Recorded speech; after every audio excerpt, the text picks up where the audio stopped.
Listening part B, question number 4. You hear two radiologists talking about the type of scan to be given to the patient.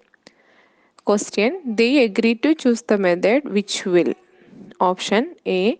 Allow them to see the whole of the appendix. B. Probably give the most accurate result.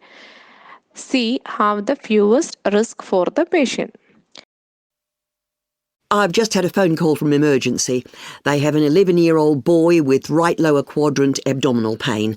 They're concerned about appendicitis and they'd like to order an abdominal CT for him. Do you think that's a good idea? I was thinking maybe we should recommend an abdominal ultrasound because then we can spare him the radiation. Is there any concern in this case around using ultrasound instead of CT? Accuracy, for example. The sensitivity is slightly less than the CT, but the specificity is almost the same, so I think we can rely on the results. Okay. It means we can avoid the child being subject to contrast exposure as well. But what would we do if the ultrasound doesn't answer the question? If we can't visualise the complete appendix, then we can recommend an abdominal CT. Okay, we have a plan. Call them back and let them know. Answer is option C. Have the fewest risk for the patient.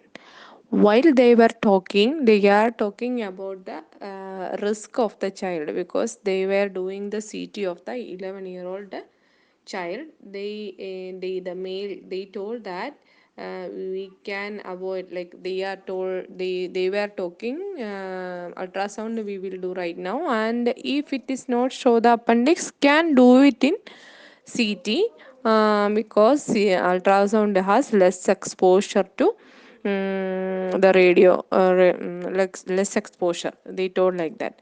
That means they feel they want to choose the method to fewest risk for the patient. Thank you.